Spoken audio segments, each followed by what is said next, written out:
Hi, and welcome to Prioritise Mental Health podcast today. My name is Sue Cartwright, and I've got with me the lovely Julie Fitzpatrick from Millyside Therapy and Coaching. Hi, everyone. Lovely to be here.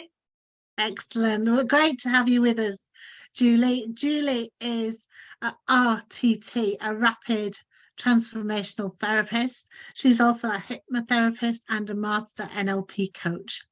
You'll also see from the background there that she's an award winner. Julie, do you want to show us that award?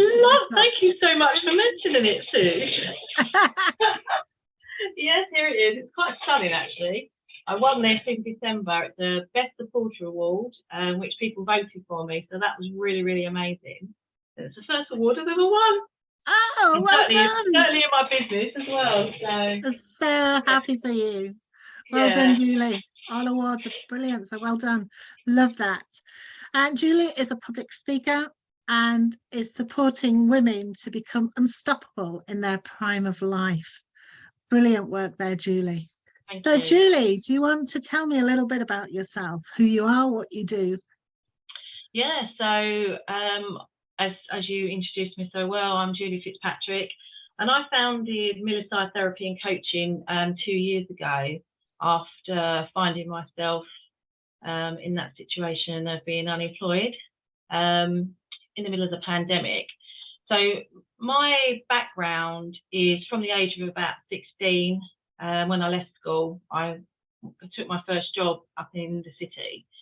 And then at the age of 54, I feel like I've retired from that corporate world. So in literally December 2022, I was contracting, but I was doing that while I was building my business for the last couple of years. And then I've taken the plunge to be all in on my business for 2023, which I'm super excited for, because to be honest with you, I know now that I've found my purpose and passion. Brilliant. And I am unstoppable. Excellent. And I am in the prime of my life. So, yeah, so as things evolve, you know, your business ideas change. So my niche market at the moment is women in the prime of their lives. And my tagline is, I'm here to support you to become unstoppable so that you can live your life with purpose and passion without that fear of, you know, lifelong changes. Because as we get older, we do fear change, don't we? Because we've been doing things for good or bad for such a long time. It's really hard to make decisions, and because sometimes it's easier to stay stuck, isn't it? Because then nothing has to change. But if you want to live your life and live it with purpose and passion, then you do need to make changes, and you do need to sort of follow your heart and your values, and that's what I've done. Brilliant. So yeah, so that's where I am right now. Wow. So it's really exciting. Yeah, so exciting. So what led you originally into coaching and therapy? What was the main driver behind that? It's not something that's completely new to me, because although, as I said to you, from the age of 16, I worked in the corporate world. Around about 2018, just before my 40th, actually, I had split up with my first husband, who's the father of my son Josh, and we'd been together 19 years by that point, and that's where the Fitzpatrick name comes from. That's his name. But I was longer Fitzpatrick than I was my maiden name, so I had a young child at the time, so I kept with Fitzpatrick. And then at that point, I'd gone through my own mental health struggles. Well, actually, at that point, I hadn't realised I was going through my mental health struggles. It was a little bit after that, because I was always the sort of person that things like that didn't happen to me. That happened to other people, right? And I was just like, just get on with it, just stop. I'll never forget when I had my son, actually. My friend said to me about postnatal depression. I went, I haven't got time for that. You know, I was very much no, that kind of stuff. So yeah, so at that point, I was kind of ready to find a new relationship, and I didn't really want to go through all that dating that stuff. But to be honest, that's pretty much realistically one of the main ways you're going to find someone. But there was an app that my friends introduced me to, and there was a lady called Sarah Beanie who'd done Property Ladder and things like that, and she'd come up with this app that was a bit different in terms of your friends put you on it. So it was your friends that were saying, oh, Julie's amazing, Julie's this, and I didn't have to do that. The thought of doing that was like, oh, no. So anyway, I met my now current husband, Andy Smith, hence why I've got the two names. And it was love at first sight when we met, which was really lovely because I didn't really believe in any of that. So there I was, 39. I'm still 39. I met him in the September and I was 40 in the November. And he was a youth worker at the time. And we used to sit and talk about our day. And I was in awe of him because he had talked about all these amazing stuff that he'd done. And I was like, set up a few meetings, chased a few people, got in an argument, whatever. It was like chalk and cheese.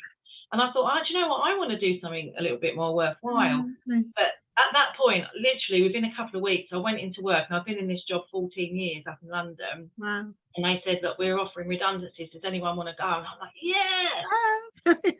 So and at the time, I had a pretty good package that I knew I'd be all right for a while. So I took it.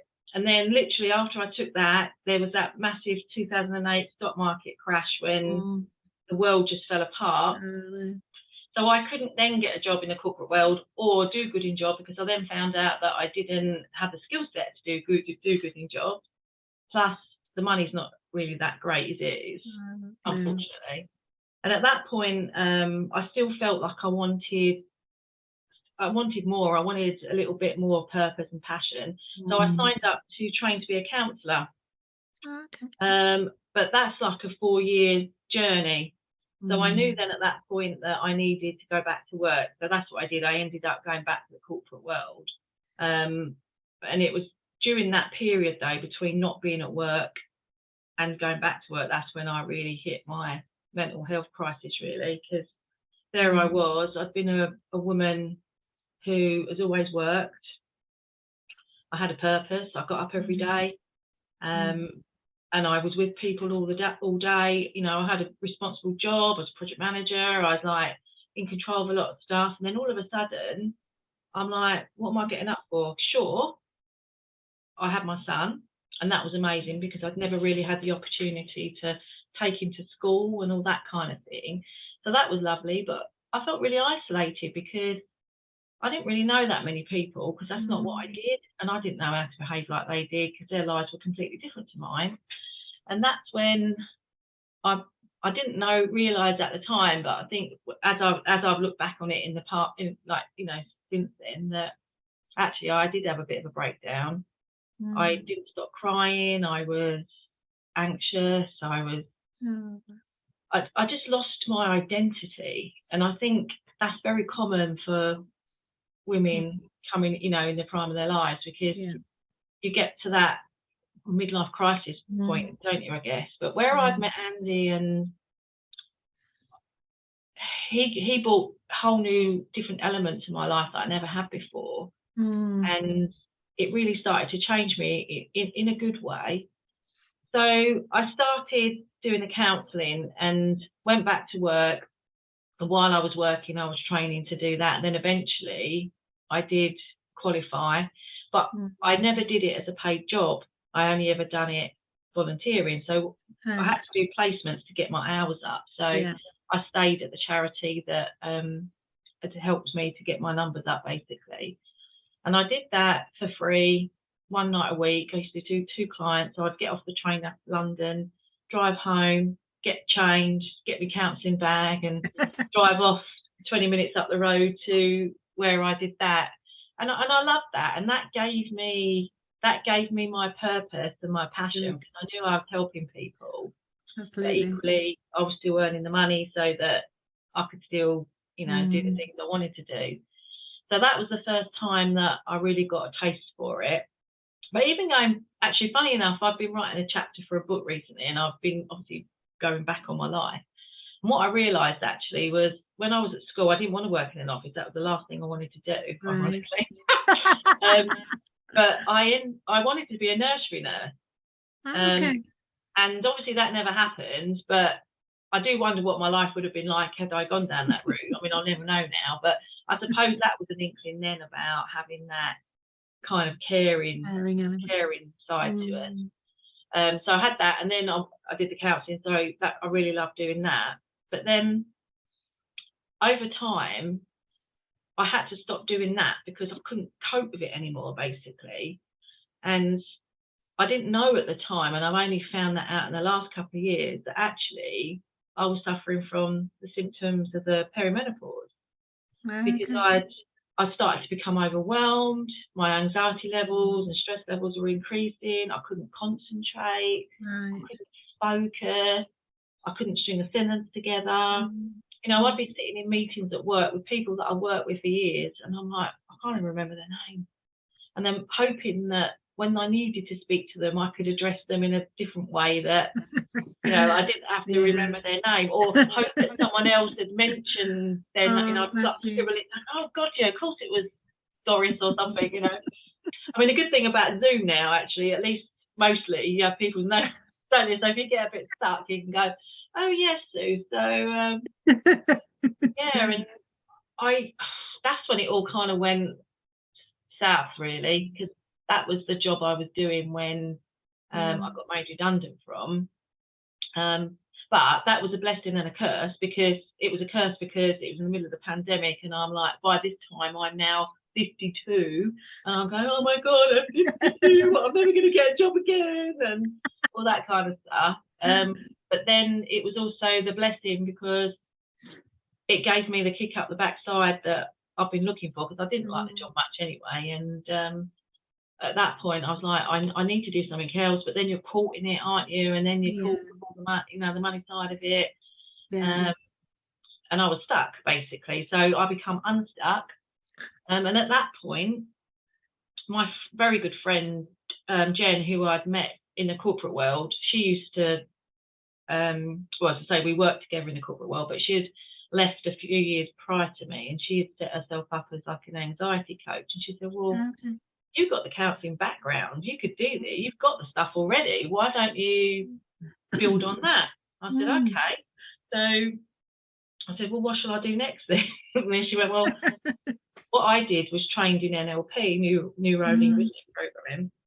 So I'm sitting to her like on a Zoom just like this, really, and I went, okay, where did you do yours? So I'm typing it all in there, and the one that she did came up, and this was August, I think, and this was starting in September, so I signed up for it there and then. So I did the NLP, but at this point I did manage to pick up another contract, so I was back working.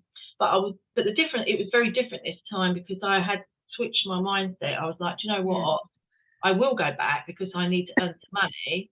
But I can earn the money to pay for the training that I need to do. So my whole mindset had switched about being in the corporate world, although to be honest, it still didn't rock my boat and it bored me, but it had a new purpose. And the purpose was to earn the money so that I could retrain. So I did NLP practitioner, and then I really loved that. And then at this point I started practicing it on friends and family, like you do. And also, when you're training on anything like that, you're going through it, because you have to practice it on each other.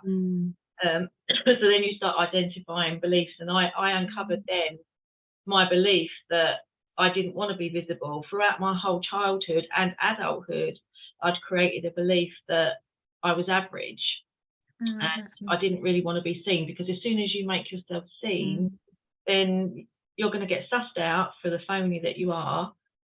And then you're on your pedestal, then you're going to be pushed off it, right? So the best thing is, stay small, just be a plodder, just get on with it. Don't be brilliant, don't be rubbish, just sort of run of the mill. And that's kind of how I spent most of my life, although I now know that what I've done is far from average. And I'm again going through writing that chapter. I'm like, oh yeah, I went travelling when I was in my 20s with my my first husband. We weren't married at that point, and we travelled the world, and it was like, not everyone does that, do they? Absolutely not. Absolutely Maybe not. I wasn't quite as average, and I've been quite successful in my jobs, and I trained as a counsellor whilst working, and juggling all of that. Well, that's probably not quite average, is it? Not everybody does that. No, absolutely. And then, so I'd done the NLP, then I went on to the Master NLP, and at that point I found rapid transformational therapy, Marissa Peer's process, And that's just taken everything to a whole new level, because Brilliant. I'm never ever going to slate counselling, because as I've told you, I did that, and I know that I transformed some people's lives. But the rapid transformational therapy just takes it to a whole new level, and it is different, and it takes you to the root cause, and you eradicate it there and then in a session.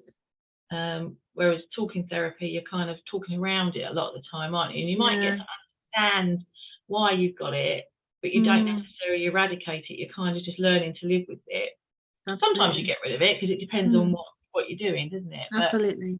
But, so then I started doing business training as well, because I knew that I didn't have a clue. I've worked in the corporate world over 35 years, being told what to do. I haven't got a clue about how to set a business up. Right. So basically, I've heavily invested in my personal self-development, and I've invested in mentors and coaches to help me build my business, so that in the December 2022, I was able to stop that and move into doing this full time.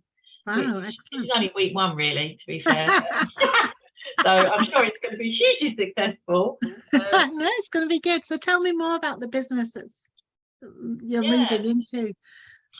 So it's funny, actually, because although when you do your business training, obviously they say to you, you need to focus on a niche market, and I absolutely get that, because you can't, when you're doing social media, which, oh my God, that was a whole new world I didn't have a clue about, which I've rapidly had to get my head around. You have to talk to a target audience, right? So it was like, well, what would be my main thing then? Well, hang on a minute. I'm a woman in the prime of my life.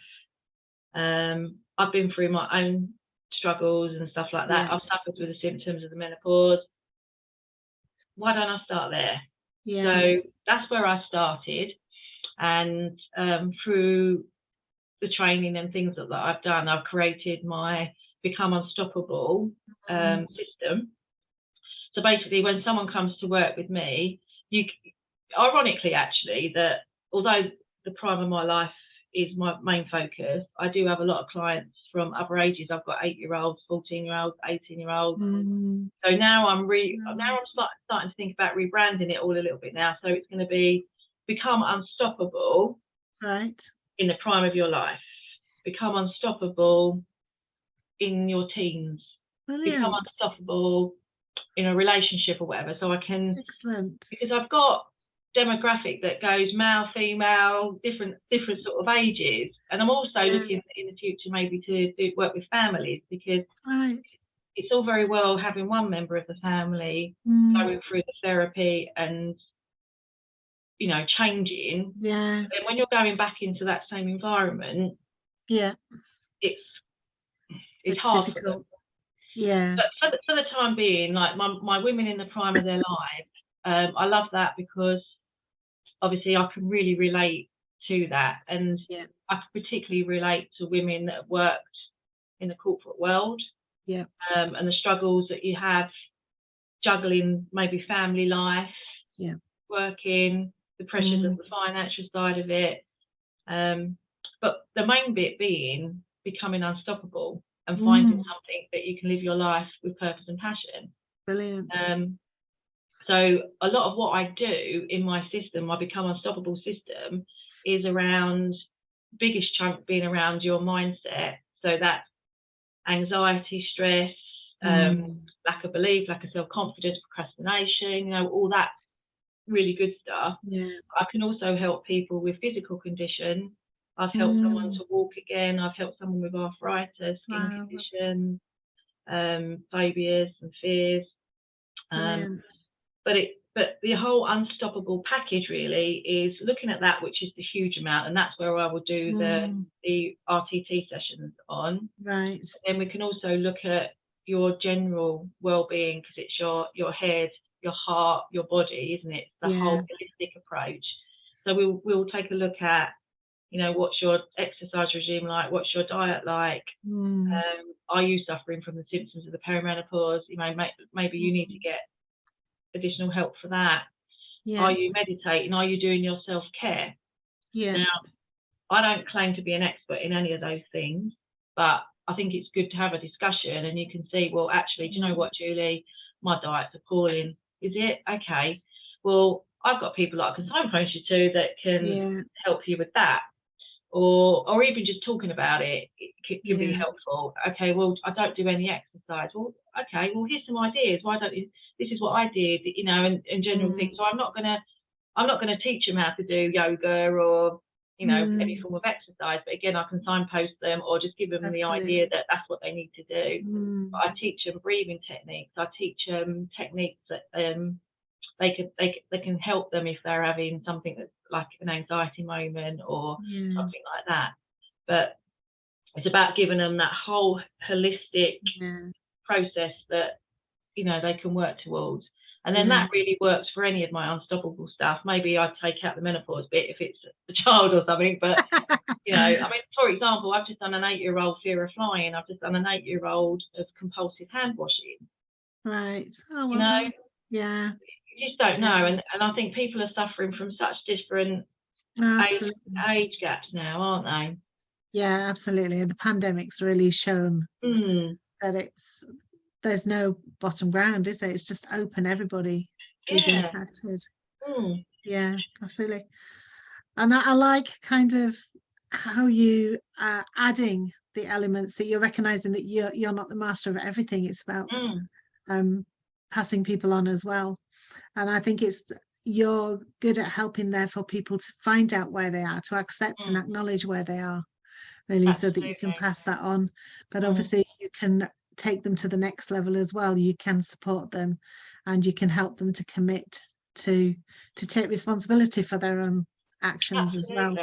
Yeah, absolutely. Really, that's a really good point, because people have to want to change as well, don't they? I mean, I can help people and I can facilitate that process, but they have to really want to do it. And I don't work with anybody who doesn't. And as much as I can do the coaching side of it, and I do coach in between the RTT package anyway, but I won't take on any clients that don't go through any form of RTT first, because, you know, if you were completely okay and you knew where you wanted to be and what you wanted to do, you would be off doing it, wouldn't you? You wouldn't be asking for support. Absolutely. So to reach out to ask for support means that there's an element of you that you want help with, even if it is building your confidence. So say you want to be a public speaker, but you haven't got any confidence, or even like, you know, you're going to be a groom at a wedding and you've got to do a speech and all that kind of stuff. It can come with anything. But what I will say though is the thing that I've noticed, and this is typical of what we do with the RTT and the NLP, because you're tapping into your subconscious. What normally happens is the root of the cause goes back to childhood, between the ages of 0 and 7. Because that's when we create our belief system, and we don't have logic. So as a baby, as a child of 2, you create a belief that you're not good enough. But actually, when you analyse that scene as an adult, you go, well, okay, well, that was a bit silly, because I know now that I was, but at 2, I didn't have the logic to do that. And that's what I love about what I do, because it takes people back to scenes that they don't necessarily remember. Absolutely. Subconscious, or even if they do remember the scene, they don't realize the feeling and emotion that's attached to it, and that's what we eradicate, the feeling that's feelings and emotions that's attached to that root cause, and then we get rid of it. Brilliant. And it's gone. Brilliant. And that's good, isn't it? That's the whole change then of that mindset and the way of transforming that person's life. So I love that, Julie. I love that. Have you got anything specific coming up on the horizon that you want to promote to our viewers? I do have something coming up in the horizon, but I'm not allowed to say what it is yet. Top secret. Top secret. But there is something coming out in March. Excellent. Okay, keep an eye out. But when I am allowed, I will. But what I have been doing is when I won that wonderful award that's behind me, I won that, and I did win it. Sorry, an event that was called a Queens in Business event, and at that event I did speak on the stage as well. So as you said in the beginning, that I do public speaking, and I want to get out there now and put out the word that actually it doesn't matter how old you are. you can change, you can become unstoppable. Absolutely. And I've done that. You've done that too, and you've got, you know, we've been working together as well. And it's kind of, if you're willing to invest in yourself, then you can move forward and you can do absolutely anything you like. And I'll give you an example, right, where I was saying about I didn't feel confident in a lot of stuff.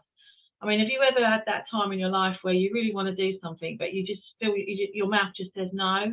Yeah, absolutely. Actually you really want to say yes? Well, now I just say yes to everything, and then I have to go, oh, hang on. I'll work it out. What have I said yes to? But what that, I mean, obviously you've got within reason, right? Because you don't want to get into trouble. But the point being, when you start changing your mindset and you do start building your confidence and uncovering things that you didn't even know you wanted to do, right? Yeah. This time last year, right, if you said to me, are you going to, you know, do you want to speak on the stages? And I was going, no. What are you talking about? And then February last year, that's when I first did my first public speaking training, and I was like, okay, I like this. I like this. And then, like, before you know it, because when you do something like that, it's not always about building your confidence to be on a stage. It's about just building your confidence in general. Because at that point, I then had to, like I said to you, embrace social media and start doing videos live. And you're like, you're having a laugh, right? I mean, I think you know what you've felt this fear too, Sue, right? About, absolutely. Geez, what? I mean, I went from a personal Facebook page that I post pictures of my dog on and a couple of holiday snaps to a LinkedIn profile where I literally just got my jobs from, to having like a LinkedIn business page, a Facebook business page, and Instagram. Instagram I didn't even have at all. So I was like, what are you on about a reel? What's a story? And I'm like, geez. But I had to do it. Grudgingly, I'll give you that. I did do it grudgingly, but now I'm like, now I'm showing people and I'm going, oh my God, since when did I become a social media guru? Although I don't know much, I just know a little bit more than the next person. Well done. Sometimes that's all you need, isn't it? Just to know a little bit more than the next person to take them on. And exactly. And actually, I have just thought about something. You know, you asked me just now whether I had other stuff coming up in the pipeline. But what I am doing is I am going to start to build my visibility even some more, because I do have my fortnightly webinar, which is free, that I'm starting. It's every other Thursday at 7 o'clock. So anyone who wants to just start meeting me and coming to my free webinars, I'll teach you strategies on how you can become unstoppable. So that's every other Thursday at 7 p.m. on Zoom. But I'm also going to start doing Instagram lives where I'm going to interview some of my former clients, and I'm also going to interview other women in the prime of their lives, and probably I'm going to interview people who I've worked with, who are, you know, so you can see the transformation that they've made.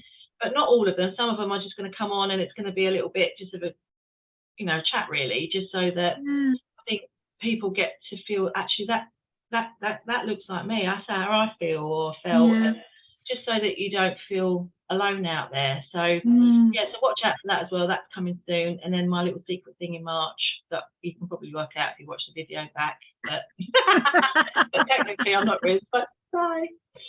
But so I'm really excited, and obviously in the future too, I'm going to have clients in abundance, money in abundance, and living my life in abundance of love. And not be in the corporate world now, and just doing something that I love doing. I love it, Julie. I love it. And Julie, how can our viewers contact you? Well, like I said to you, I've got quite a few social medias now. So I've got a website, and that is www.millicide.com. Right. We'll put the links in. We'll put the links in, won't we? But I've got Insta, Facebook, but on my on all my social medias, or if you go to the website, you can register for the webinar from there. So on Instagram, for example, if you go in the bio, then in my link tree, you can register, or you can find all my other social medias in there. And the same way, if you go to the website, you can get to all my social medias from there as well, and you can register for the webinar as well. Excellent.